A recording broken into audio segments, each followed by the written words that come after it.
le problème des Africains d'aujourd'hui, oui, il faut regarder dans la bonne direction. Dans la bonne direction, c'est ce que j'espère, c'est ce que tous les Africains espèrent, c'est ce que l'AES, Association des États du Sahel, c'est ce chemin-là qu'ils sont en train de prendre. Parce que vouloir encore croire à l'aide financière, c'est une perte de temps. C'est même accepter volontairement un asservissement. Nous savons les solutions, les vraies solutions, qui sont universelles, mais que les soi-disant apporteurs d'aide n'acceptent pas, pour nous les Africains. Parce que pour eux, si l'Afrique se développe, si l'Afrique consomme elle-même ses propres matières premières, ces Européens, pour ne parler que d'eux, eh bien, ils seront, d'après eux, perdants. Les solutions, les vraies solutions sont, un, nous ne cessons de le dire, il faut le répéter jusqu'à ce que les Africains le comprennent, c'est battre la monnaie unique africaine. La monnaie unique africaine va dormir dans une maison qu'on appelle la Banque centrale africaine. Cette Banque centrale africaine va mener une politique monétaire au niveau de toute l'Afrique. C'est elle qui va rejeter le FMI, la Banque mondiale, tout ça. Parce que tout ça sont des organismes. Parce que nous avons ce qu'il faut pour mais justement, soutenir et alimenter ça. Que ces genres de missions sont très intéressants, mais ce n'est pas tous les jours. Donc, il faudra en profiter pour dire aux Africains qui nous écoutent que les vraies solutions sont là. Battre la monnaie unique africaine. La Banque monnaie unique africaine va dormir dans la maison qu'on appelle la Banque centrale africaine. Cette Banque centrale africaine va coiffer toutes les banques centrales, nationales et communautaires comme la BEAC, la BCAO, etc., qui sont en relation directe, qui coiffent toutes les banques commerciales où chacun de nous a son compte bancaire. Professeur, et qui sont donc appelés à distribuer des crédits bancaires pour que les agents économiques, que ce soit les ménages, les communes, puissent entreprendre. Professeur, excusez-moi, mais pour avoir une monnaie unique, il faut s'entendre. Vous voyez que même au plan sous-régional, ils n'arrivent même pas à s'entendre. Non, ça c'est les problèmes des critères de convergence. Non, pas forcément. Mais s'il n'y a pas d'entente entre les États. Mais justement, s'il n'y a pas d'entente, ça veut dire les Africains qui sont là et qui nous écoutent n'ont pas encore compris. J'ai dit, l'aide ne viendra pas de l'extérieur. Il faut se mettre ça dans la tête. C'est comme quelqu'un qui a son foyer conjugal à gérer et qui compte simplement sur l'aide du voisin pour nourrir sa famille. Ça, c'est manquement de conscience. Donc, nous disons et nous répétons, ça, c'est la première solution, c'est la monnaie unique africaine. Deuxièmement, avec l'argent qui est le nôtre, qui est garanti par nous. Oui. Parce que, rappelons-le rapidement, quand on parle du dollar américain, le dollar américain est garanti par 8200 tonnes d'or.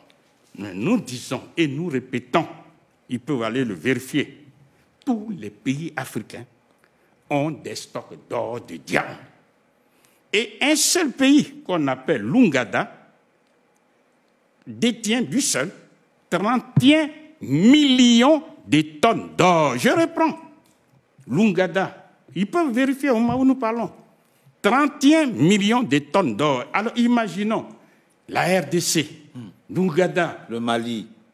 Mais rien que même l'Ouganda tout seul, on se met ensemble, on dit bon, décaissons immédiatement pour garantir notre monnaie, il faut décaisser 130 000 tonnes d'or. Décaisse ça. Et nous, on va te rembourser à dose homéopathique.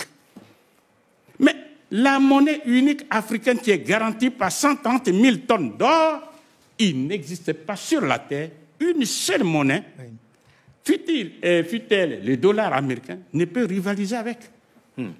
Donc on aura déjà les moyens. Maintenant, il faut insister. Pourquoi y a-t-il eu l'esclavage? Pourquoi y a-t-il eu la colonisation? Les gens ont les possibilités de fabriquer les billets de banque.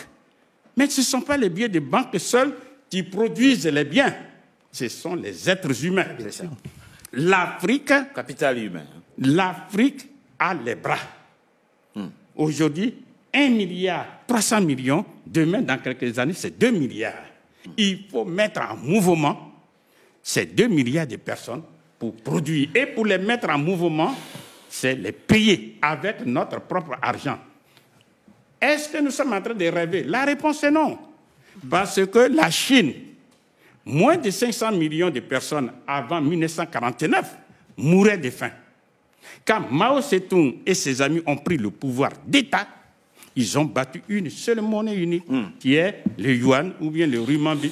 Et aujourd'hui, les Chinois sont devenus, même si ça peut encore déranger certains esprits, la première puissance économique du monde. C'est la Chine qui finance le monde entier, à commencer par les États-Unis d'Amérique et l'Union européenne. Donc nous disons, ce genre d'aide, pour rester dans le sujet dont on nous parle, c'est de la diversion. Donc la première solution, c'est battre la monnaie unique. Deuxièmement, avec la monnaie unique africaine, nous allons industrialiser les économies africaines, c'est-à-dire transformer toutes les matières premières agricoles, minières, minérales et énergétiques en des produits finis qui génèrent de la richesse qu'on appelle les valeurs ajoutées, lesquelles valeurs ajoutées éliminent la pauvreté. C'est ce que font tous les pays dits développés. Il n'existe pas sur la Terre un seul pays développé qui ne soit pas industrialisé.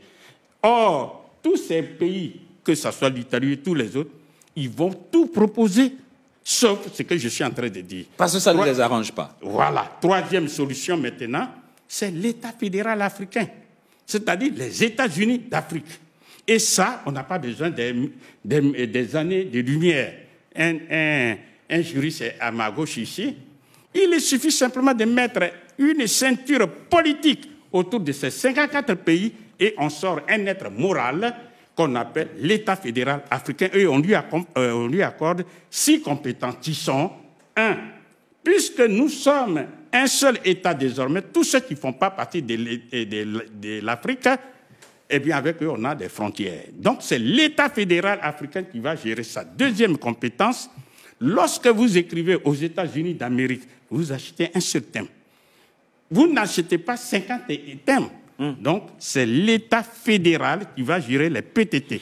Troisième solution, une troisième compétence, eh bien, il y a une seule politique étrangère.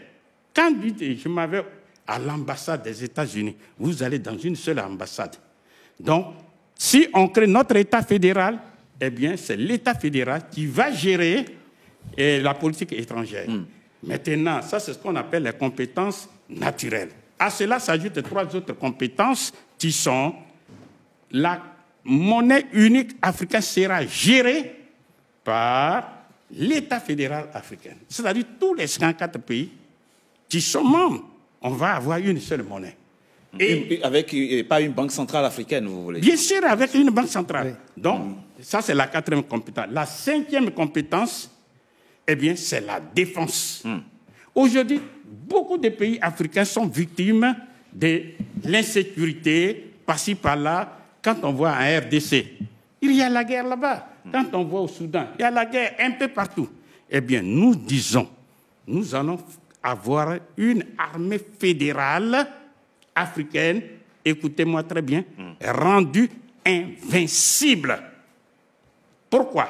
Parce que nous avons les moyens pour acheter des armes extrêmement puissantes dans tous les pays qui veulent commercer, qui veulent coopérer avec nous, c'est-à-dire, par exemple, que ce soit en Chine, que ce soit en Russie, que ce soit en Corée du Nord. C'est ici et maintenant, c'est possible au moment où la Russie est en conflit ouvert avec l'Occident. Pourquoi? Parce qu'il faut connaître la thèse.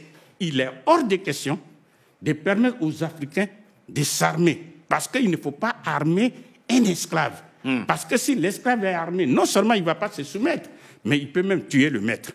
Voilà pourquoi l'Afrique est dans ce désordre-là. 6e compétence. Et la 6e compétence, eh bien, l'État fédéral va veiller à l'industrialisation des économies africaines. C'est-à-dire, écoutez-moi très bien, voilà un juriste, il faut constitutionnaliser, il faut mettre dans la loi des lois l'obligation de quoi? De transformer toutes les matières premières en des produits finis. On ne doit plus jamais exporter les matières premières brutes de l'Afrique. Mais ce sont les produits finis qu'on peut faire. Si on met en application ces 6 solutions, vous verrez qu'à court terme, je dis bien à court terme, eh bien, non seulement l'Afrique va satisfaire ses besoins essentiels, mais l'Afrique va même reprendre la direction du monde. Et c'est de ça, les Européens, tous les autres, ils ont peur. Ils ont peur. C'est ce qui voilà pourquoi ils nous amusent la galerie.